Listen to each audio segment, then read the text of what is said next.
Bonjour à tous, bonjour à toutes, je suis Louise Lespard de La Clé des Champs, le podcast qui donne la parole aux agriculteurs. Pour démarrer cette saison 5, j'ai le grand plaisir de vous partager ma discussion avec Hervé Pillot. Alors, comment vous définir Hervé ? C'est un vaste programme. Je pense qu'il aimerait avant tout que je le définisse comme un éleveur. Hervé a dédié sa carrière à l'élevage de ses Montbéliardes dans sa chère Vendée natale. Curieux et ouvert d'esprit, cet homme aux multiples casquettes se nourrit de rencontres et d'échanges, à tel point qu'il est désormais une référence lorsqu'on parle d'innovation en agriculture. Mais Hervé est aussi conférencier et auteur. Il a notamment publié son dernier livre, il y partage une vision engagée et optimiste de l'avenir agricole basée sur l'innovation et le progrès. Tout ceci fait d'Hervé une référence du monde agricole et il est même amené à conseiller les hommes politiques en plus haut lieu. J'ai la chance d'avoir rencontré Hervé grâce à la ferme digitale que j'en profite pour saluer et je ne pouvais faire sans l'inviter sur le podcast. Cet épisode est l'occasion de bénéficier de son analyse de la crise agricole que nous traversons. Loin d'être une fatalité, c'est pour lui une opportunité pour réinventer l'agriculture. Il nous partage aussi les clés de la réussite d'un modèle qui reste à réinventer et à reconstruire de toutes pièces. Bref, un épisode passionnant que nous avons enregistré au mois de mai et que je vous ai gardé bien au chaud pour démarrer la saison 5 du podcast en fanfare. Allez, je ne vous en dis pas plus et je vous laisse en compagnie d'Hervé. Bonne écoute!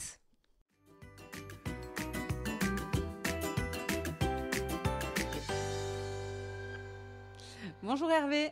Bonjour Louise. Bon, merci beaucoup pour ton temps. En ce 8 mai, pas de jour férié pour les agriculteurs retraités et pour les chefs d'entreprise. Pour démarrer, est-ce que tu pourrais te présenter et nous expliquer où c'est que tu te trouves actuellement ? Alors, je m'appelle Hervé Pillot, j'ai été agriculteur pendant plus de 40 ans. J'habite en Vendée, à Mareuil-sur-Lay, dans un charmant petit village qui est construit autour d'une rivière, d'un fleuve côtier qui s'appelle le Lay. Et là, je suis dans mon bureau, devant ma terrasse, sur le bord de la falaise où j'ai la rivière en bas et l'église et le château en perspective qui, avec la lumière du matin, sont magnifiques. Oui, j'ai eu la chance de venir boire un café sur ta terrasse et je confirme que le cadre est idyllique. Et on le fait en visio puisque je crois que je l'avais dit sur un précédent épisode, mais actuellement je suis enceinte et donc mes capacités de déplacement sont un petit peu limitées. Donc d'où le fait que j'ai fait un peu une entrave à la règle parce que sinon je me serais fait un plaisir de venir en Vendée. C'est dommage, on n'arrive plus à reprendre le café parce que c'est le premier matin où on sort le mobilier sur la terrasse pour manger ce midi. Jusqu'ici, on n'a pas pu encore. Ah, j'ai loupé l'inauguration. Bon alors, ça a été quoi le déclic pour toi de devenir agriculteur déjà, si on commence par le début, qu'on comprenne un peu ton parcours? Oh, disons que c'est quelque chose qui s'est fait assez naturellement. Mes parents étaient agriculteurs. C'était entre 78 et 80, où je me suis, à vrai dire, pas posé la question. À l'époque, je sortais d'école d'agriculture, où j'ai passé un bac, et puis j'étais à la main de partir à l'école d'ingénieur. Je savais que si je partais à l'école d'ingénieur, je reviendrais pas sur la ferme. J'avais surtout envie des vaches. J'avais surtout envie d'être éleveur, plus éleveur qu'agriculteur. Ça a toujours été, je pense, ma vocation. Et ça s'est fait comme ça, de façon assez naturelle. Ok, alors il y avait quoi sur ton exploitation? Alors, sur mon exploitation, on faisait du lait avec des vaches Montbéliardes, donc des vaches de l'Est de la France, que je suis allé chercher entre 80 et 83. Et toute ma carrière d'éleveur s'est construite autour de ça. Après, j'ai fait un peu de sélection de génétique, j'ai fait des concours un peu partout en France. On a sorti quelques vaches de rêve avec certaines qui ont des produits encore présents. Quand je retourne en Franche-Comté, je suis un peu chez moi. C'est un vrai plaisir de voir des animaux qui sont issus de mon troupeau, même si maintenant ça fait assez longtemps, ça fait 10 ans qu'on n'a pas, qu'il n'y a pas de taureaux qui sont sortis de notre élevage maintenant. Donc ça vit un peu, mais il y a toujours des souches, ils se rappellent tout le temps, donc c'est des choses qui font plaisir. Et ton exploitation aujourd'hui, elle est Alors pour devenue quoi? l'exploitation aujourd'hui, nous quand on a arrêté un de nos fils, aucun de nos fils, on a deux fils, ne voulait prendre la suite. Par contre, c'est leur meilleur ami qui a pris parce que c'est eux qui me l'ont proposé et qui l'ont un peu voulu comme ça. Et lui n'avait pas cette vocation d'élevage. Il est céréalier. C'était aussi une deuxième facette de l'exploitation parce que je me suis beaucoup engagé dans les années 80-90 dans la gestion de l'eau à l'époque où on pouvait encore faire des choses, où on avait un champ de liberté qui nous a permis de faire des choses très intéressantes et pour les cultures et pour l'environnement, je tiens à le dire. Son père était dans la même association qu'on a créée d'irrigation, était céréalier et lui a repris la ferme pour l'associer à celle de son père pour faire des céréales. Et nos animaux sont repartis pour les meilleures souches dans le Jura où on était allé les chercher. Et ça aussi, c'est une vraie satisfaction. Et alors, en parallèle de ta carrière d'éleveur, tu t'es investi, comme beaucoup d'agriculteurs, dans d'autres organisations avec des multiples casquettes, notamment syndicales un petit peu. Tu peux nous raconter cet à côté parce que je crois que ça joue beaucoup dans la suite de notre discussion et la suite de ton parcours aussi. C'est un point essentiel même parce que, comme beaucoup d'agriculteurs de ma génération, puis encore maintenant, je me suis engagé assez jeune chez les jeunes agriculteurs, qu'on appelait à l'époque le CDJA ou le CNJA, suivant comme c'était départemental ou national, mais c'était la même structure. Et c'est une formidable école de la responsabilité. Et j'ai été secrétaire général adjoint à cette époque-là, c'était au début des années 80. Et puis après, quand on s'est marié avec Christine, on a développé l'exploitation. J'ai un peu abandonné le syndicalisme et c'est là qu'on a travaillé à construire cette association d'irrigation pour réalimenter une rivière. Parce qu'on pompait dans la rivière qui est en bas de chez moi là, et on voyait que ça posait des problèmes. On avait des interdictions. On n'oserait même pas maintenant faire ce qu'on a fait à l'époque, et ça c'est tant mieux qu'on ne puisse pas le faire. Par contre, on nous a donné les possibilités de pouvoir mettre en œuvre les moyens de réalimenter les rivières pour après prendre dedans pour pouvoir irriguer nos cultures. Et tout le monde s'accorde à dire que ce qu'on a fait est bon à la fois pour l'environnement et pour le territoire.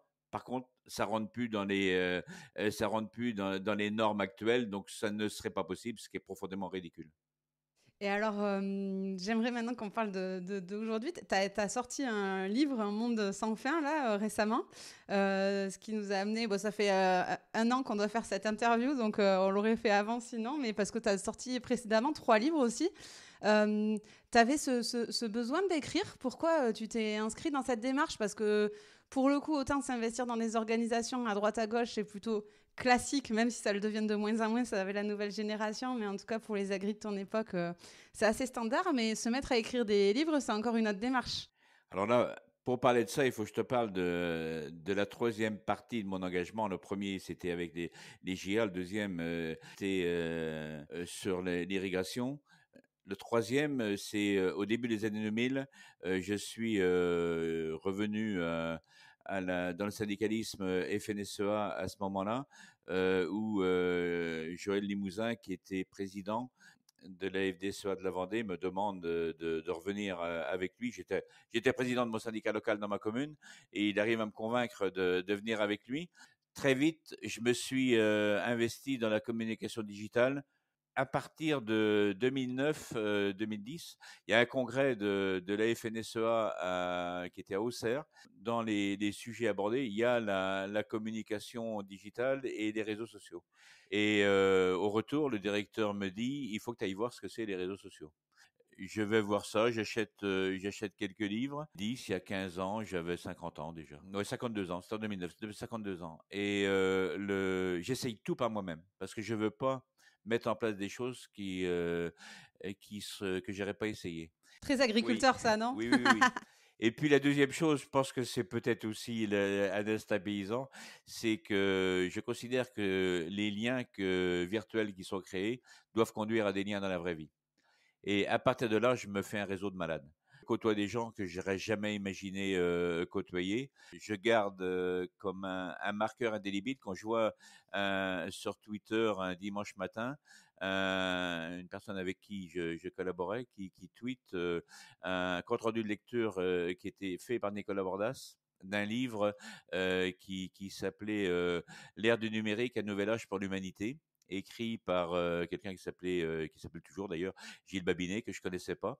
J'achète le livre, je le lis, je fais moi aussi un compte rendu de lecture sur mon blog, je le mets sur Twitter, je le tag, il me répond, ce qui était déjà pour moi exceptionnel. Et il me dit, il faut qu'on se voit. On dit, on se voit à 8h30, j'ai pas trop le temps. Il dit, bah, est-ce qu'on peut se voir du côté de Saint-Lazare, je suis en formation là-bas. Et en fait, en guise de pas trop de temps, moi j'ai loupé ma matinée de formation et puis lui il a loupé ses rendez-vous. On s'est quitté, il était midi passé et en fait on s'est jamais quitté après. Ça a été pour moi un ascenseur assez exceptionnel. C'est Gilles qui après m'a emmené faire mes premières conférences. C'est lui aussi qui a été un petit peu, mais pas seul, à l'initiative de mon premier livre. Et là j'y arrive à l'écriture. J'ai pas eu moi la volonté d'écrire des livres.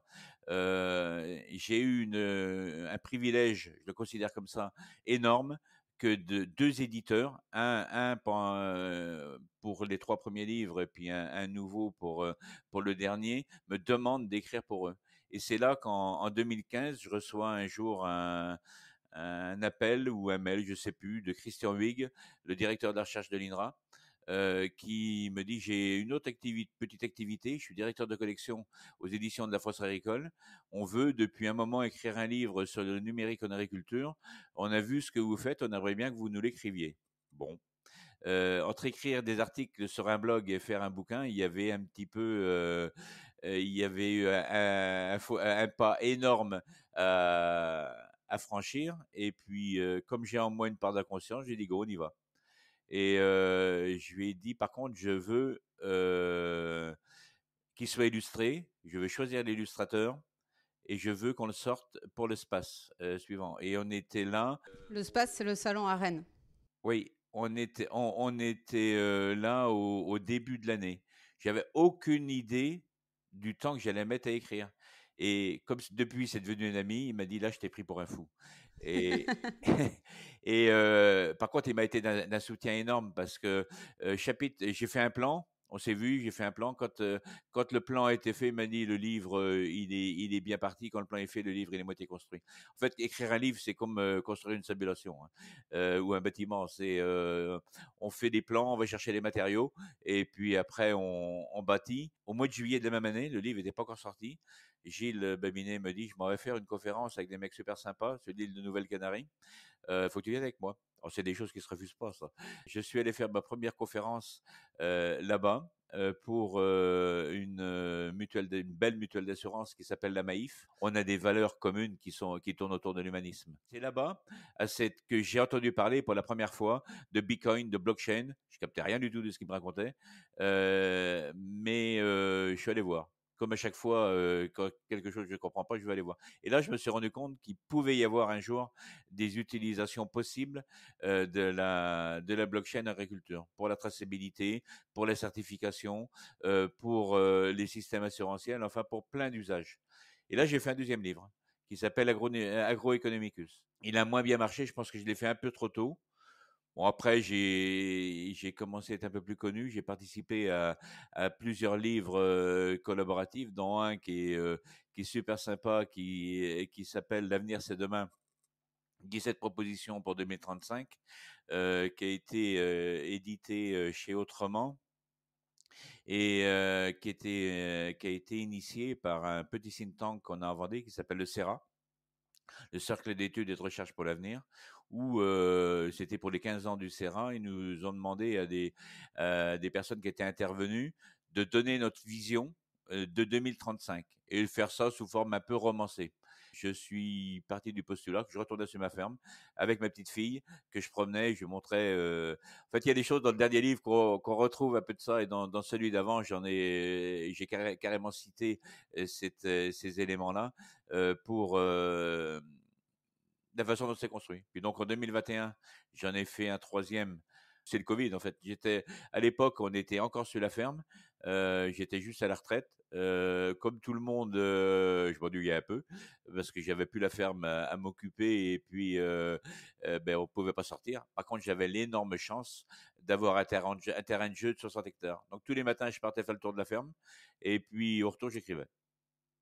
Ça, c'est l'histoire des 3 premiers. Et puis, le dernier, donc avec Diathéno et Jean Stone, un nouvel éditeur. Jean me dit au mois de juin l'an dernier, j'aimerais bien t'emmener avec moi faire des conférences, notamment au Maroc, et je voudrais que tu m'écrives un livre. Je lui dis, mais t'es marrant, on n'écrit pas un livre comme ça. Si, tu vas y arriver. Au début, j'ai un petit peu galéré pour trouver l'angle. Au mois de juillet, je suis allé à la foire de Libramont, où là, j'ai entendu Léonard Théron dire la phrase que j'ai mis au début du livre. Parce que je crois sincèrement que notre espèce se mue depuis 160 000 ans par deux énergies essentielles, le besoin de liberté et le besoin de s'alimenter. Je suis convaincu que l'agriculture est cette épaisseur impalpable qui nous sépare de la barbarie. C'est par l'innovation que l'agriculture a progressivement éloigné les hommes de la famine, en permettant à chacun d'assouvir son besoin de liberté, dans le respect de celle d'autrui et pour faire société commune. Donc c'est ça qui m'a donné le déclic d'écrire ce livre. Voilà. Et maintenant, après, tu connais la suite. Ouais, finalement, j'ai l'impression que cette évolution de agriculteur à penseur, je dirais, même si je ne sais pas si le terme est bon, mais en tout cas, c'est comme ça que je l'ai vécu en lisant ton livre.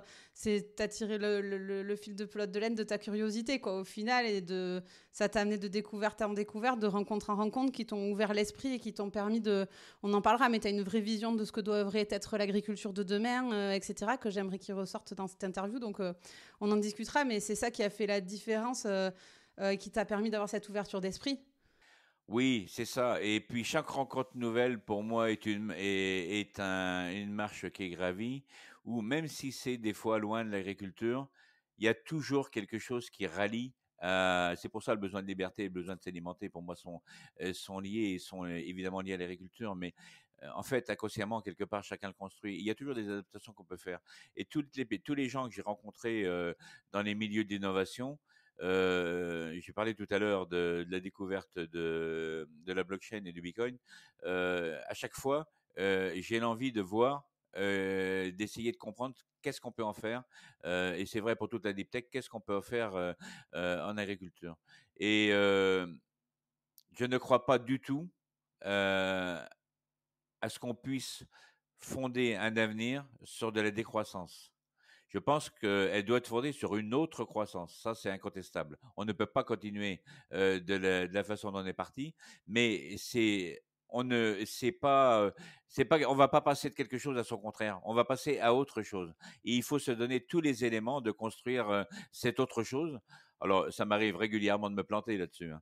Mais c'est de ça aussi qu'on se construit en essayant un certain nombre de choses. Et c'est pas des gros échecs, hein, au pire, je suis la risée de mes copains des personnes que je côtoie, mais ça m'arrive depuis tellement longtemps que je m'y suis fait et je m'en enrichis même. Souvent, ils ne s'imaginent pas, mais c'est des choses qui enrichissent si on sait les dépasser. Alors, des fois, c'est pas facile. Des fois, ça me fait gueuler même, mais c'est quand même à partir de ça qu'on se construit. Et pour finir, qu'on comprenne bien à qui on a affaire, tu parlais de rencontres de personnes exceptionnelles, mais aujourd'hui, tu es beaucoup consulté, même par les plus hauts sommets de l'État, pour partager ta vision, ton avis, et puis un peu les aiguiller, quoi, en off. Oui, On peut dire ça? oui, on peut dire ça, oui, oui. C'est ainsi que, moi, sur mon dernier livre, Julien de Normandie, l'ancien ministre de l'Agriculture, a voulu, je pense il l'a fait pour me faire plaisir, mais pas que. Pas que pour me faire plaisir également, parce que je pense qu'il y croit. Il a signé ce bandeau de couverture. Éric Orsena de l'Académie française, de la même façon, a voulu a accepté et a pris plaisir, je pense pouvoir le dire, à écrire la préface. Les deux sont devenus désormais des amis. Si on est une semaine sans se parler, ça nous manque aux uns et aux autres. Et effectivement, d'autres personnes publiques me consultent assez régulièrement. J'ai réussi à faire tout ce que j'ai fait grâce à Christine, grâce à mon épouse, qui m'a permis beaucoup de choses. Et qu'une chose qu'elle n'a jamais voulu que je fasse, c'est m'engager directement en politique. Je pense qu'elle a eu raison. J'ai le tempérament trop libre. Je suis trop épris de liberté pour m'engager dans un parti plus qu'un autre. Et ça me donne je pense, une force énorme. Et c'est d'avoir des amitiés dans presque tout l'échiquier politique. Quand j'avais sorti mon premier livre, par exemple, on avait fait une sortie à Paris. Et j'essaye de jamais avoir de calcul là-dedans. Quand on peut servir, quand on peut apporter quelque chose, il n'y a pas de personnes d'un haut niveau et d'autres qui ne sont pas. Tout le monde est à égalité là-dessus. Et il faut apporter ce qu'on peut apporter, apporter sa pierre là où on doit pouvoir l'apporter. Et c'est tout. Alors, c'est sûr qu'avec un certain nombre de personnalités, la diffusion peut être plus importante, mais franchement, c'est pas un calcul du tout pour moi, ce genre de choses. Alors maintenant qu'on a un peu mieux cerné ton personnage et ton parcours, j'aimerais qu'on parle un peu du manifeste que tu as écrit dans ton livre. Je pense qu'on peut presque employer ce mot-là et avoir ta vision. D'abord, pour parler d'aujourd'hui, le monde agricole donne le sentiment d'être arrivé au bout d'un modèle. Est-ce que c'est un constat que tu partages et à ton avis, quelles en sont les principales raisons? Alors, je le partage évidemment, mais c'est même pas le monde agricole qui est arrivé au bout d'un modèle. C'est la société dans son ensemble on est à un changement de civilisation. J'en suis à peu près persuadé. Ce qu'il faut avoir en tête, c'est que ce genre de choses ne se fait pas dans un pas de temps qui puisse être considéré par l'espèce humaine. En clair, on sait qu'il faut changer. On voudrait avoir le résultat tout de suite, mais non.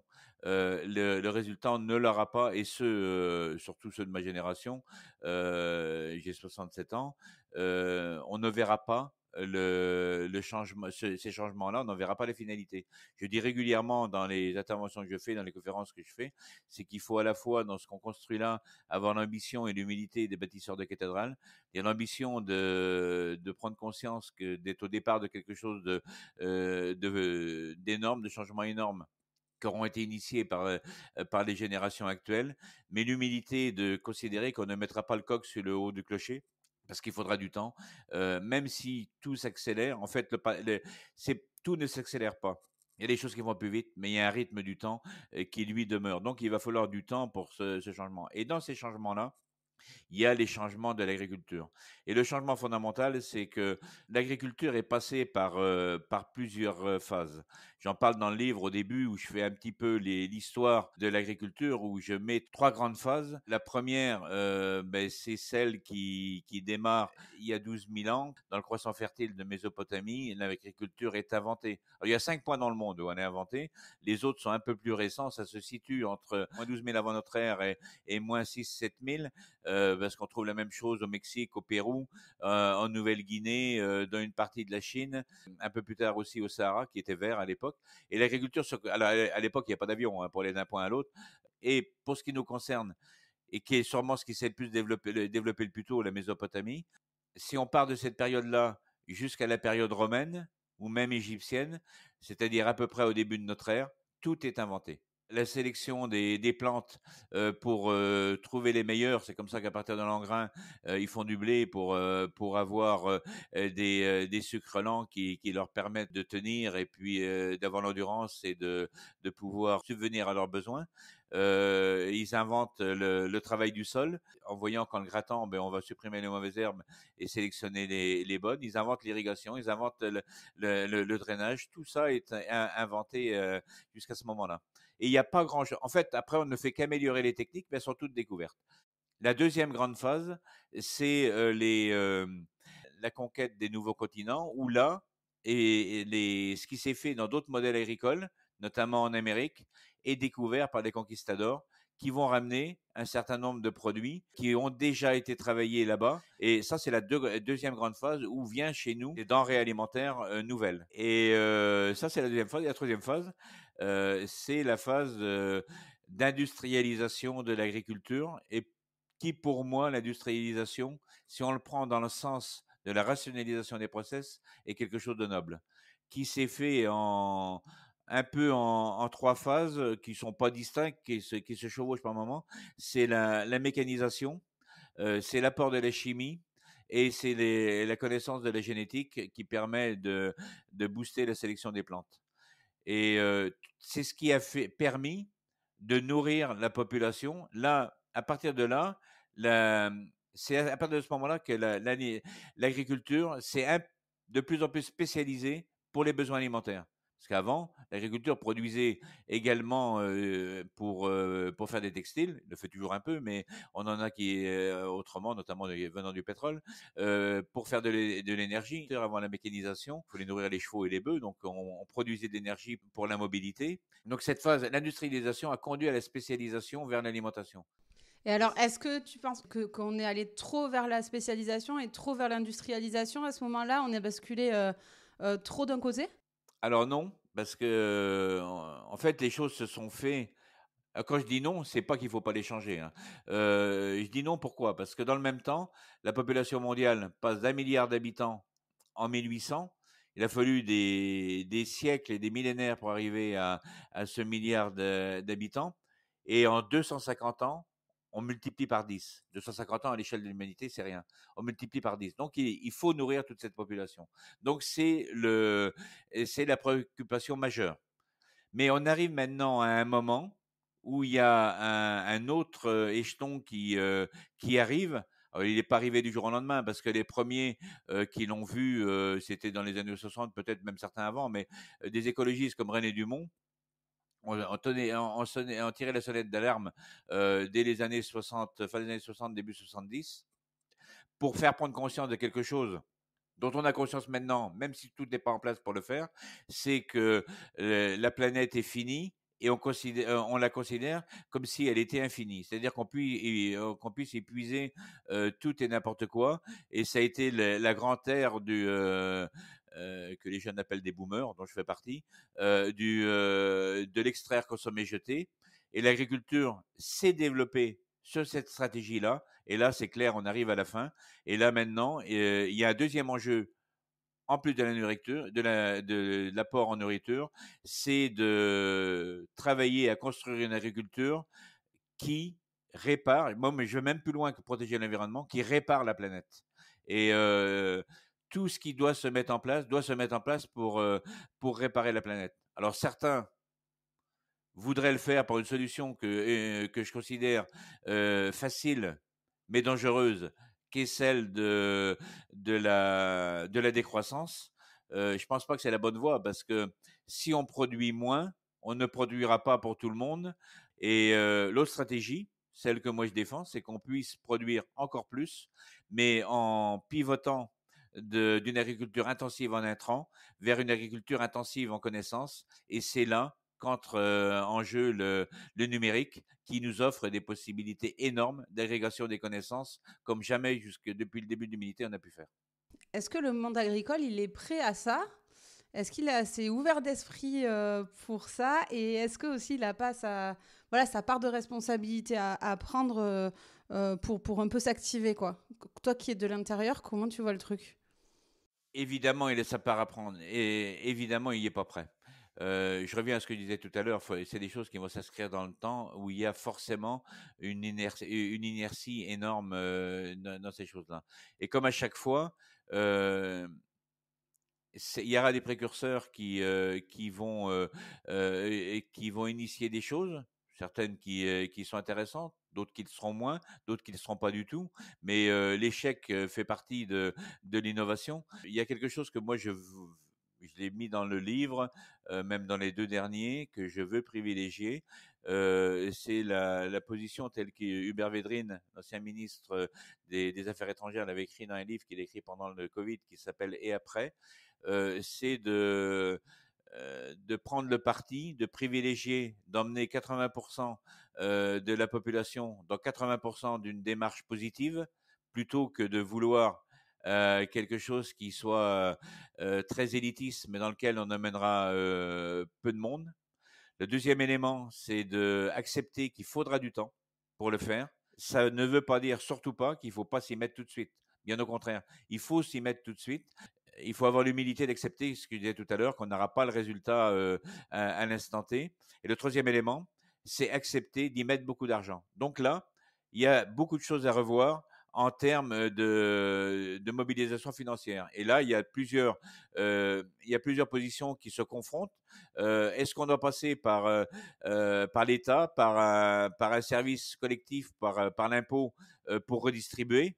Moi, je ne suis pas forcément favorable à 100%. Je dis à 100% parce que le libéralisme état pur ne donnera pas de résultats, je pense non plus. Je pense que c'est quelque chose de mixte qui y arrivera.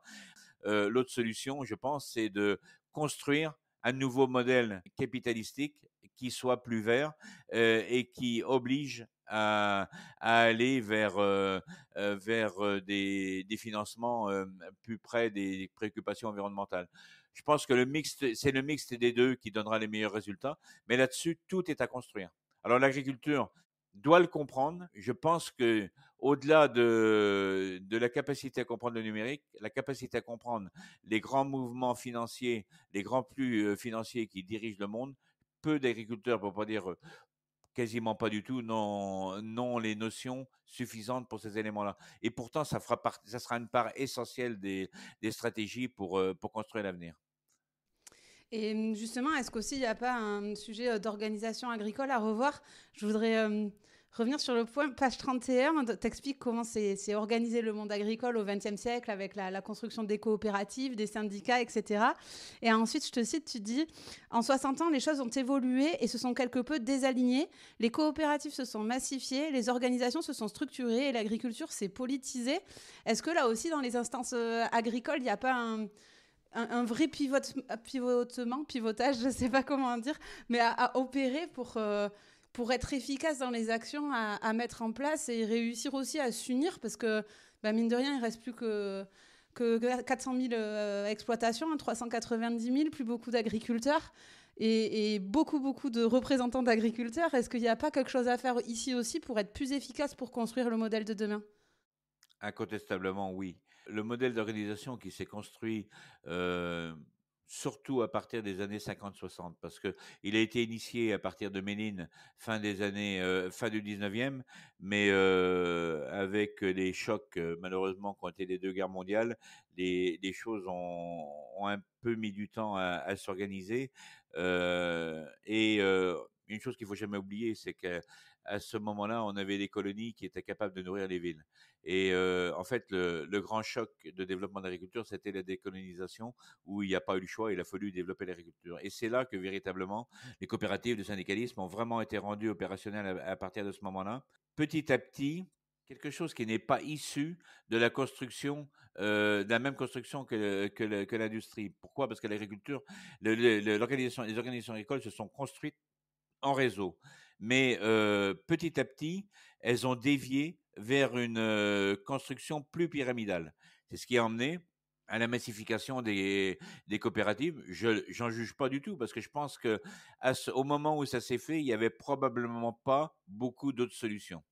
Oui, et puis, pardon, je te coupe, y compris les syndicats. Enfin, je vois ma grand-mère à la sortie de la guerre, ce que les syndicats lui ont apporté, et dans l'émancipation des femmes, et puis dans la construction d'un modèle collectif, etc. À ce moment-là, ça a été vraiment quelque chose de salvateur pour reconstruire l'agriculture à cet instant T, quoi. Oui, alors, oui, c'est la même chose, mais c'est plus. On va se concentrer sur la France, sur ce point-là. Je dirais qu'au niveau du syndicalisme, d'une région à l'autre, il y a beaucoup de différences. En fait, chez moi en Vendée, le syndicalisme est resté en réseau. C'est-à-dire qu'on n'adhère pas à la FDSEA ou à la FNSEA, on adhère à son syndicat local. C'est la même construction que la CGT dans les entreprises, dans les usines. On adhère à la cellule de l'usine et après, ça se construit au niveau départemental, régional, national, ce qui est une certaine construction pyramidale, mais je dirais que alors, si cette cellule de base ne fonctionne pas bien, le reste ne peut pas bien fonctionner. Et c'est sûrement une des lacunes actuelles du syndicalisme. Il y a à peu près 3 tiers en France. Il y a ceux où ça fonctionne bien. Moi, j'ai la chance d'être d'un département qui en fait partie. Il y a ceux où ça va, bon an, mal an, pas trop mal, et ceux où ça va pas. Est venu se greffer là-dessus après des divergences d'idées qui ont conduit à une diversité syndicale. Je pense que quelqu'un qui s'investit en politique venant du syndicalisme, ce qui peut être respectable, ce qui est respectable, doit démissionner du syndicalisme pour le faire. Pour moi, il n'y a aucune compatibilité à associer les deux. Et après, pour le monde économique, je dirais que là, c'est plus grave, oui, on peut le dire comme ça, par le fait que cette massification et puis ce rachat de coopératives les unes par les autres qui ont mené à créer des monuments, là du coup a construit le modèle sur celui des grands groupes industriels, alors qu'on en était affranchi au départ, et donc d'en épouser les travers qui sont dans l'inertie et dans les charges de structure que ça génère. Pour clôturer sur cette partie, je trouve que pour illustrer ton propos sur les syndicats, ça a été assez frappant avec la crise agricole qu'on a traversée en début d'année, où au démarrage, les agriculteurs ont tous parlé d'une même voix quand ils sont descendus sur les routes et faire les blocages, et ça a été très puissant. Et puis finalement, petit à petit, chaque syndicat a pris la parole, et là, on a perdu en clarté du message, et sûrement que ça... Bah, mine de rien, sur le plan d'action à mettre en œuvre après, c'était plus aussi clair une fois qu'on s'est mis au travail et que chacun avait sa vision, quoi. Oui, alors là, il y a plusieurs choses. Il y a l'élément déclencheur de la crise qui, pour moi, est plus le fait de la suradministration et des normes et des contraintes qui viennent de partout qu'un problème de revenu. Même si le problème de revenu est considérable, et il faut surtout pas le négliger. Parce qu'en fait, quand on regarde bien dans l'histoire des crises de revenus dans telle et telle production, on en a vu d'autres. Et c'est pas souvent ce qui fait sortir les agriculteurs dans la rue, c'est d'autres éléments avec des normes qui veulent dire tout et son contraire. L'absence totale totale, peut-être pas vraiment totale encore, mais quoique, de pouvoir avoir des initiatives et le slogan "On marche sur la tête", en fait, veut tout dire. Le premier département, c'est le Tarn, je pense, qui a reversé des panneaux. L'idée est géniale, d'une part, et vraiment porteur d'un message fort. Je suis pas convaincu qu'il ait véritablement été entendu. Je pense que l'administration n'a pas pris encore la conscience. C'est pas les personnes, les fonctionnaires un par un qu'il faut, on serait à leur place, je pense qu'on ferait pas mieux. C'est le système, et c'est bien plus dangereux parce que c'est une espèce de nébuleuse, un espèce de bateau ivre. On ne sait pas par qui il est conduit. Et quand on entend des choses, parce qu'on en est là quand même, où des ministres nous disent comme ça, on a conscience, mais on ne sait pas comment faire véritablement pour le faire changer, parce qu'on n'a pas la main sur toutes nos administrations. On rentre quand même dans quelque chose qui commence à devenir même un peu dangereux pour la démocratie. Et on en est là. Ça, les agriculteurs sont arrivés à un point où ils ne l'acceptent plus. Bon, et alors le côté positif, c'est que tu nous expliques dans ton livre que les crises ont du bon. Je te cite, loin d'être négative, la période que nous vivons doit être considérée comme une nouvelle aventure qui redéfinira l'agriculture, ou encore nous devons accepter l'instabilité créatrice liée à cette crise. Selon toi, comment on réussira à aller de l'avant? C'est quoi les principaux défis qu'on a à relever actuellement? Alors le premier, et je pense que c'est le premier combat qu'on doit amener pour faire le lien avec ce qu'on disait juste avant, c'est de retrouver le champ de liberté. C'est-à-dire que les instances politiques, l'État, l'Europe, parce que c'est à ce niveau-là que ça se traite, nous fixent un cadre suffisamment grand, mais incontestable, dans lequel on va pouvoir changer de modèle, dans lequel on va pouvoir travailler. On n'a pas besoin de l'État pour savoir combien de kilomètres de haies on doit faire, quelle essence on doit mettre dedans, parce que c'est étant au plus près du terrain, étant concerné, qu'on trouvera les meilleures solutions. Par contre, le cadre, quand il est défini, on ne doit pas en sortir. C'était le cas dans les années 80-90, quand on a fait nos réserves d'irrigation en Vendée, où on avait un cadre suffisamment grand, une collaboration avec les services de l'administration, et ce cadre, on savait qu'il ne fallait pas le sortir. Si on en sortait, on était pénalisé. Et je pense qu'actuellement, on a mis en place un carcan procédural pour ne pas avoir à punir. Et ce carcan-là, il faut l'accepter. Mais dans le même temps, il faut que les agriculteurs acceptent que l'objectif qu'on s'est fixé ensemble, on se doit de le tenir. C'est le cas, par exemple, pour les pesticides. Si je suis totalement d'accord sur le fait qu'il ne faut pas d'interdiction sans substitution, si on se fixe une échéance pour pouvoir passer à autre chose, on va prendre le glyphosate, hein, qui est ce qui est le plus connu de tout le monde, si on se fixe à horizon 2030 ou 2040, j'en sais strictement rien, ce qui est la bonne, on doit avoir passé à autre chose. Il faut tout de suite commencer à chercher des solutions. C'est déjà ce qui se fait. Si sur cet exemple-là, c'est déjà ce qui se fait. Il faut qu'on passe à quelque chose de beaucoup plus proactif. Et il y a un chaînon qui manque actuellement, qui, à mon sens, n'est pas suffisamment considéré, c'est celui de l'industrialisation et aussi de la recherche, de l'innovation par des startups. Pourquoi? Parce qu'on a une recherche fondamentale, même il y a par moment à redire, globalement, on fait un travail intéressant, mais on est dans de la recherche fondamentale. Si on travaille sur les différents types de carbone, par exemple, dans telle couche du sol où ils sont, comment on veut réagir, c'est du fondamental. Les agriculteurs n'ont pas besoin même de totalement comprendre ce genre de choses. J'avoue que moi-même, je ne comprends pas tout là-dessus. Et de ces recherches-là, elles sont fondamentales par contre pour l'avenir. La recherche expérimentale derrière permet de tester ce genre de choses. Et après, on veut aller directement aux agriculteurs. Mais il y a un chaînon qui manque, qui va être de trouver des nouvelles molécules, de trouver des nouveaux process, d'avoir l'apport du numérique et désormais de l'intelligence artificielle qui nous permettra à la fois d'accélérer ces process et aussi de simplifier nombre de choses pour les agriculteurs. Et ce chaînon, il est à construire. Et je dirais que là, ça demande un changement assez fondamental dans la façon de faire. Et là, les organisations agricoles ont un gros rôle à jouer dans lequel ils ne sont pas du tout. Ici aussi, sur l'innovation, il y a le sujet de l'interaction entre les gens, entre guillemets, que les startups, on en profite de saluer la ferme digitale d'ailleurs, au passage, nos amis de la ferme digitale, mais dans lequel tu es très investi, au demeurant. Mais il y a un sujet d'acceptation du monde agricole de ces nouvelles solutions qui arrivent. Et il y a aussi un sujet pour les startups de ne pas arriver comme s'ils avaient la solution clé en main en roi. Il y a pareil, pour être efficace, il va falloir que ces deux mondes-là réussissent à collaborer et à se parler. Ah, mais c'est sûr. C'est sûr. Et il y a un certain nombre de start-upers que je connais et puis certains que j'aime bien. Et c'est parce que je les aime bien qu'à certains moments je suis dur avec eux, qui arrivent avec leurs gros sabots. Vous allez voir ce que vous allez voir. La solution, on l'a. Ça, les paysans, ils n'aiment pas. Pire chose à faire en arrivant dans le monde agricole. Et faut qu'ils s'attendent automatiquement à être testés, ou ils sont rejetés carrément. Là, faut qu'ils en prennent conscience et puis qu'ils en tirent les enseignements. Ou alors, ils, ils acceptent d'être un peu testés par les agriculteurs, parce que les agriculteurs adorent faire ça, et après d'évoluer avec eux.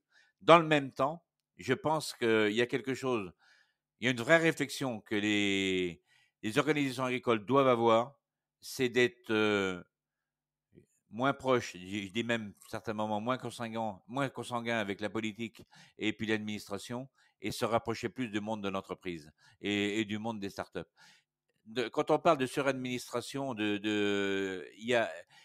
ça génère quoi en premier cette chose-là? Un temps considérable passé par les responsables agricoles à prendre tous les textes qui viennent en masse, à les rediscuter point par point, à passer tout leur temps à échanger.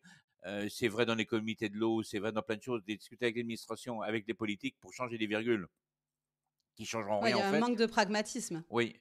Je dirais qu'à la limite, il faut moins s'occuper de ça, puis dire basta un petit peu, sûrement par moment, et se rapprocher plus du monde des startups et de l'entreprise. C'est là que l'avenir se construira. C'est pas dans les lois, dans les normes qu'on va construire l'avenir, c'est dans l'innovation, ça j'en suis absolument persuadé. Et ouais, du coup, bon, on l'a évoqué, mais l'agriculture, elle est face à des grands défis, que ce soit environnementaux, en termes de revenus, de garder ses agriculteurs, d'innovation.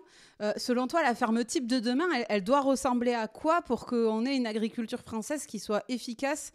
J'entends par là, qui soit capable de nourrir une population qui est croissante en ayant un impact finalement presque positif sur l'environnement. À quoi ça doit ressembler la ferme de demain? Alors, je pense qu'elle sera plurielle. Ça, c'est la première chose. Il n'y a pas un modèle. La France a une richesse énorme avec une diversité de paysages, une diversité de cultures, culture au sens culturel du terme, mais aussi de culture et d'élevage au sens agricole du terme. En prolongement de ça, une réputation culinaire, une diversité culinaire. Donc, on ne peut pas avoir un modèle unique de la ferme France pour demain. Je me pose des questions actuellement sur un certain nombre de choses. J'ai lu récemment des choses qui me semblent très intéressantes, où on pourrait passer d'une course à la puissance, donc besoin énergétique, des tracteurs de plus en plus gros, des moissonneuses batteuses avec des coupes de plus en plus larges, des fermes de plus en plus grandes, peut-être à une course à l'intelligence. J'ai connaissance de Google, par exemple, met ça en place, des rovers, c'est des espèces de robots qui ont une approche des itinéraires culturaux fondamentalement différents de ce qu'on avait jusqu'ici. Parce que quand on parle de robotique en agriculture, en fait, ceux qu'on a actuellement, par exemple les robots désherbeurs, c'est ni plus ni moins que la houe. Et là, on peut passer à quelque chose de différent, où ces rovers passent en permanence sur les parcelles, les scannent en permanence, sont capables de voir une plantule indésirable. C'est la même chose pour la génétique, hein. Demain, je pense qu'on pourra sélectionner des espèces de plantes qu'on a oubliées depuis un moment, qui seront sûrement mieux adaptées au changement climatique inéluctable que celles qu'on cultive actuellement, et qui pourront se cultiver. Mais après, il y a toute une chaîne qui devra s'instaurer, parce que si c'est de nouvelles plantes, c'est des nouvelles recettes, une nouvelle cuisine, etc. pour consommer. Donc, les vraies ruptures, elles seront là. Et la course au gigantisme dans les exploitations agricoles, je m'interroge beaucoup. La collaboration, je pense que ça sera une des solutions d'avenir. Un agriculteur à la tête d'un empire de 1000 ou 2000 hectares, je suis pas sûr que ça soit l'avenir. Mais je pense que un système collaboratif avec sur la même surface 10, 20 ou 30 agriculteurs qui ont chacun leur unité, qui cultivent en réseau, enfin qui cultivent, oui, oui, et qui élèvent en réseau, où l'intelligence leur apportera, leur fera un apport essentiel, mais la connaissance fine de sa terre, de son sol, la capacité à prendre la bonne décision, à aider la machine à la prendre, l'homme, il faut qu'il soit au plus près possible du terrain pour le faire. Donc, je ne pense pas qu'on ira dans un modèle de gigantisme. Je pense qu'il faut surtout tendre à un modèle de ferme où l'agriculteur qui est dessus est heureux. Je pense qu'on n'en parle pas souvent en fait de cette approche de cette façon-là, mais je pense que c'est d'abord le bonheur du paysan qu'il faut penser avant la dimension de son exploitation. Et tu nous dis que l'agriculture, elle doit être plurielle. C'est pluriel à quel niveau c'est pluriel dans les services qu'elle va rendre à la société aussi? Elle est plurielle de trois façons. Elle est plurielle, comme je le disais tout de suite, dans les dimensions d'entreprise qui y aura. Et moi, je ne juge pas des unes ou des autres, hein, toutes ont leur place. Elle est plurielle dans les productions qu'elle peut avoir, que ce soit en élevage ou que ce soit en culture, culture de plein champ céréalière ou culture légumière ou arboricole et tout ça. Donc, quand on regarde bien ce qu'il y a en France comparé à d'autres pays, si on part de la viticulture jusqu'à l'élevage de porc, par exemple, ou de volaille. Je pourrais prendre plein d'autres exemples. C'est un mélange énorme. Par exemple, on n'est pas dans le cas du Danemark qui a quasi exclusivement de l'élevage et de l'élevage de monogastriques. Ça, c'est la deuxième pluralité. Et la troisième pluralité, c'est la pluralité des services. Produire pour nourrir, produire pour réparer la planète, produire pour apporter de l'énergie, produire pour apporter des biomatériaux. Tout ça est une vraie pluralité. C'est ce que Gabriel Alpern appelle l'hybridation de l'agriculture en mode senteur. Ouais, en fait, ce que tu nous dis, c'est que demain, un agriculteur, s'il veut pérenniser son exploitation, il devrait avoir plusieurs activités pour diversifier ses revenus. On le voit d'ailleurs, les nouveaux agriculteurs qui s'installent, hein, plus ça va, plus ils sont sur ces modèles-là. Et je les reprends un par un. Produire pour nourrir, bon, ça, on est à peu près bon. Produire en énergie, c'est en cours. On voit tous les débats qu'il y a autour de l'agrivoltaïsme, etc. Mais sur l'énergie, je pense que ça viendra. Produire pour réparer la planète. Là-dessus, est-ce que c'est vraiment le rôle des agriculteurs ou en tout cas, est-ce qu'ils n'ont pas besoin d'un soutien financier? Est-ce que c'est à eux seuls de porter cette charge-là? Parce que finalement, ils produisent pour qu'on mange et on a l'agriculture de ce qu'on a décidé de manger, hein, Ah, mais finalement. Donc, il y a un enjeu ici de rémunération des agris pour j'ai ce jamais dit service-là. qu'il fallait qu'ils le fassent gratuitement, hein. Et je pense que c'est une vraie opportunité pour l'agriculture. Après, actuellement, les agriculteurs, on entend souvent des agriculteurs dire comme ça, notre mission, c'est de nourrir. Oui, mais c'est pas la seule. Et ils considèrent les choses en silo, là aussi. Mais on est tellement formaté comme ça qu'on a du mal à en sortir. Pour moi, produire pour nourrir, produire pour d'autres finalités et produire pour réparer la planète, c'est complémentaire. Il faut qu'il y ait les trois. Déjà dans ce qui produit de l'énergie, même certains biomatériaux, ça peut être des sous-produits de la nourriture. Dans un certain nombre de cas. Produire pour réparer la planète, c'est-à-dire être en capacité, par exemple, de stocker du carbone. Quand je parlais tout à l'heure de finances plus vertes, Je pense que ça en fait partie. Un certain nombre d'entreprises, notamment industrielles, ne pourront jamais par elles-mêmes compenser leurs émissions de carbone et leurs dépenses énergétiques. L'agriculteur peut les aider. Il faudra qu'il le paye pour ça, hein. Et c'est là que je parle de finances vertes. Mais c'est là que je dis aussi qu'il faudra du temps. Parce que c'est des choses qu'on ne peut pas imposer. Et il faut qu'il y ait une acceptabilité. Ouais, il y a tout un modèle économique à trouver finalement. Tout est Et fondé, en pour, fait, dans ce que je pense, tout est fondé sur la collaboration, hein, un peu sous tous les angles. mais ce qui rend la chose plus difficile. Oui, Parce totalement. que collaborer dans notre société actuelle, c'est pas toujours notre fort. Et pour finir, il y a un point dont on n'a pas parlé. Est-ce que finalement, un des plus grands défis, c'est pas de garder des agriculteurs? Ah, clairement, oui. Parce que Clairement, tout ça, on le oui. fera pas sans eux. Clairement, oui. Et je dirais que là, c'est pas en France que je suis le plus inquiet.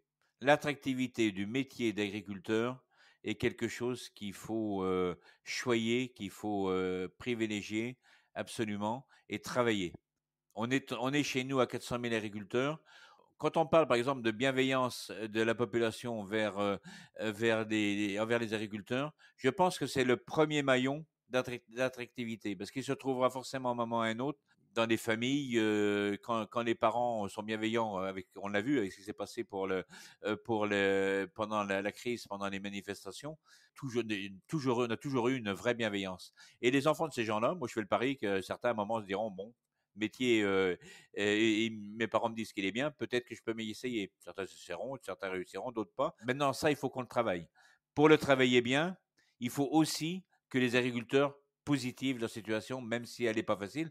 Pas te tromper, mais je pense qu'on peut faire mieux dans le domaine. Donc, Oui, parce que je te coupe, mais c'est vrai qu'il y a une communication un peu paradoxale où oui, d'un côté, on entend très très souvent que le métier d'agriculteur est très dur, que voilà, avec beaucoup de choses négatives autour sur toutes les raisons qu'on a évoquées. Et de l'autre, on sent qu'il y a un effort de communication du monde agricole pour dire venez rejoindre nos métiers, ce sont des beaux métiers, etc. Et en fait, du coup, ça crée un biais de communication qui est fort quoi, pour l'attractivité du métier. c'est pour ça que tout à l'heure, quand je parlais du passage de la puissance à l'intelligence, je pense qu'il y a un vrai travail, peut-être même sociologique à faire là-dessus. L'attrait du gros tracteur par les agriculteurs, il y a quelque chose de phallique dans l'affaire. Et ça, je pense que c'est un peu mortifère. Ça, c'est sûr que quand on va au CIMA et qu'on voit les agriculteurs avec les tracteurs, il y a quand même un truc. Hein. Oui, et c'est comme les bagnoles, hein. Et après, je pense que aller vers quelque chose qui utilise mieux l'intelligence et qui libère du temps par la robotique et qui nous laisse que les parties les plus agréables, je pense qu'il y a un vrai travail et également de communication à faire là-dessus pour l'attrait. Mais il y a quelque chose que je voudrais dire par rapport à cet attrait. Je suis beaucoup plus inquiet sur ce qui peut se passer sur le continent africain. L'Afrique est le continent le plus jeune du monde, où l'agriculture est la plus vieille au monde. Et là, il n'y a absolument aucune attractivité pour le métier d'agriculteur. C'est trop souvent encore considéré comme s'abandonner à la misère. Et ça, il faut absolument le faire évoluer parce que l'alimentation des Africains passera d'abord par l'agriculture africaine, et l'agriculture africaine passera par des jeunes qui veulent rester à la terre là-bas. Et là, on a un travail collectif à faire qui est absolument énorme pour redonner de l'attractivité au métier. Et évidemment, le corollaire qui va derrière, c'est la formation. On n'aura pas d'agriculteurs performants demain s'ils ne sont pas formés. Il y a des choses qui sont dans notre inconscient, en fait. L'émancipation de ma génération, mais surtout des générations d'avant, au XXe siècle, l'émancipation était de s'extraire de la terre. Était considéré celui qui avait pris le risque de partir travailler à la SNCF ou dans une usine ou je ne sais quoi. Moi, je l'ai vu hein, quand des oncles tout ça, revenaient en vacances chez nous l'été. Ben, c'était ceux qui avaient réussi parce qu'ils étaient partis. Ils galéraient comme c'était comme pas possible, mais ils avaient réussi parce qu'ils étaient partis. Et dans notre conscience, ça existe toujours ça. Et ça, et je dirais que c'est encore pire sur le continent africain, où quelqu'un qui sera venu, par exemple, à Paris, qui ramasse les poubelles, non pas que ça soit pas un métier respectable de ramasser les poubelles, mais serait mieux considéré que celui qui est resté au champ. C'est une mentalité qu'il faut absolument changer. Et ça passera par l'éducation et la formation. Je distingue l'un et l'autre, hein, parce que l'attractivité du métier et la considération du métier, c'est de l'éducation. Et après, la formation, c'est se donner les éléments, les techniques, mais aussi les méthodes pour pouvoir pratiquer le. Il y a aussi un sujet de, on aura besoin de gens extérieurs au monde agricole pour reprendre toutes ces exploitations qui sont à transmettre. Et là encore, il y a un sujet que deux mondes arrivent à se parler et que les gens qui ont envie de se reconvertir et l'intelligence de bénéficier du vécu des agriculteurs qui sont en place et de leur expérience.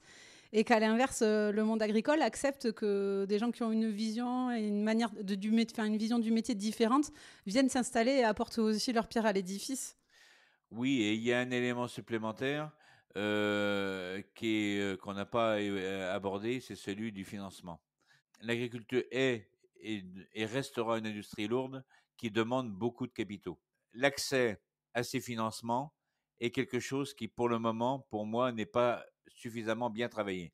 Je vois par exemple un certain nombre de startups qui travaillent sur la mise en place de foncières, il faut les appeler comme ça, pour aider les agriculteurs à acquérir du foncier. Honnêtement, je ne pense pas que ce soit le principal problème actuellement, parce que penser que c'est le principal problème, c'est faire fi du statut du fermage, qui est une vraie richesse pour l'agriculture française. Moi, j'ai jamais été propriétaire de l'essentiel des terres que j'ai cultivées. Je m'en suis pas mal porté pour autant. Chez nous, en Vendée, comme on a tout le temps travaillé dans le syndicalisme à tenir le prix des terres, à empêcher qu'ils s'envolent, la rentabilité pour les investisseurs qui louent des terres est assez intéressante. Mais par contre, après, il y a tout le reste à financer. Il y a du cheptel, il y a du bâtiment, il y a du matériel, il y a tout ça. Je prends par exemple le cas de la viande bovine, qui demande un investissement très lourd dans le cheptel. Un jeune qui veut s'installer est pas facilement en capacité de pouvoir financer son cheptel et de le financer par de la dette. Parce qu'actuellement, la seule chose qu'on sait faire, c'est financer par de la dette, des emprunts au Crédit Agricole ou ailleurs, pour acquérir ces moyens de production.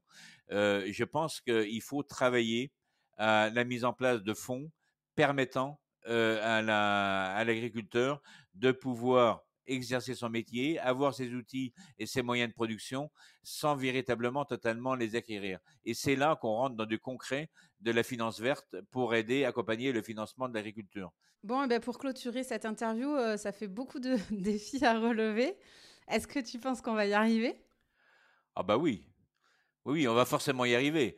De toute façon, on a le choix entre la barbarie et puis y arriver. Donc, parce qu'il faut jamais perdre de vue que si on n'a pas à manger 2 fois par jour, et maintenant on est même rendu plus loin que de voir les rayons vides, la crainte de les voir vides, déjà affole les gens.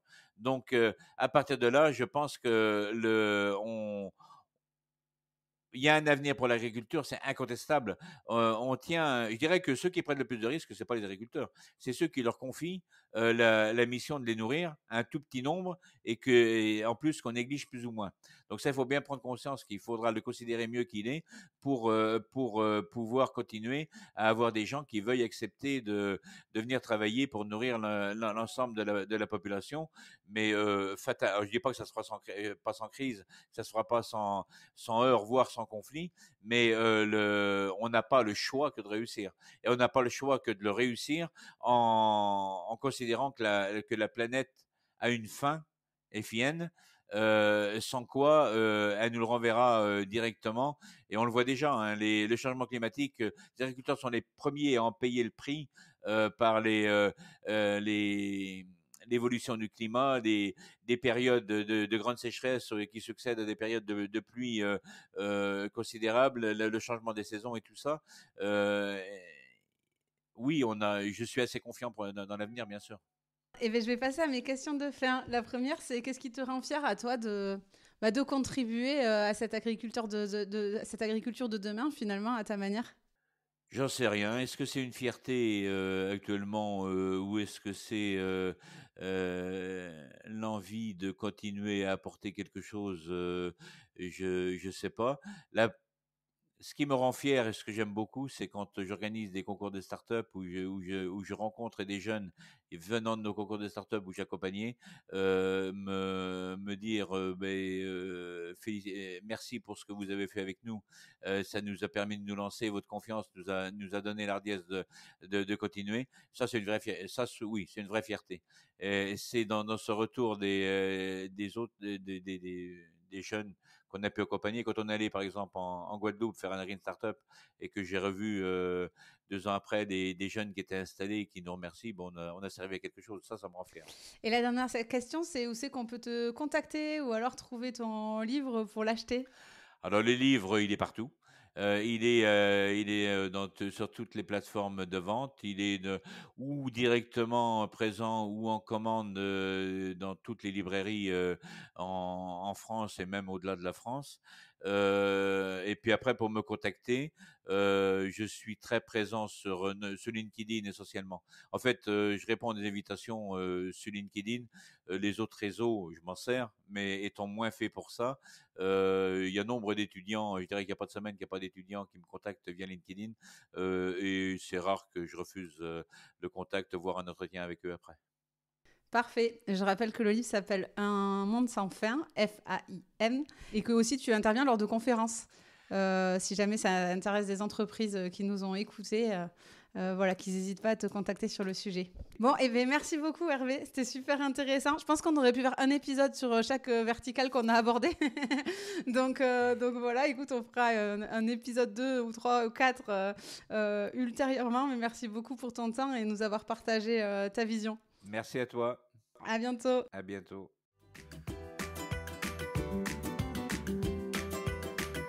Et voilà, c'en est fini pour aujourd'hui. Vous souhaitez aller plus loin dans la découverte de l'agriculture ? Si vous êtes dans une entreprise qui travaille au contact du monde agricole, sachez que la Clé des Champs propose des formations à cet effet. L'objectif ? Mieux connaître les réalités du métier d'agriculteur pour vous permettre de mieux performer dans votre job. Après avoir suivi un module e-learning où des experts reconnus vous expliquent les enjeux auxquels est confronté le monde agricole, vous partez passer une journée en immersion à la ferme avec vos collègues et maximum par groupe de 5 pour un véritable vie-ma-vie d'agriculteur. L'occasion de passer de la théorie à la pratique et de profiter d'un temps d'échange privilégié avec l'agriculteur qui vous reçoit. Plus d'informations et inscriptions sur www.laclédeschamps-podcast.fr. Et avant de partir, dernière chose, si le podcast vous plaît, n'hésitez pas à lui mettre une note 5 étoiles ou à en parler autour de vous. Ça m'aide énormément à faire connaître le podcast. Merci beaucoup et je vous dis à très très vite.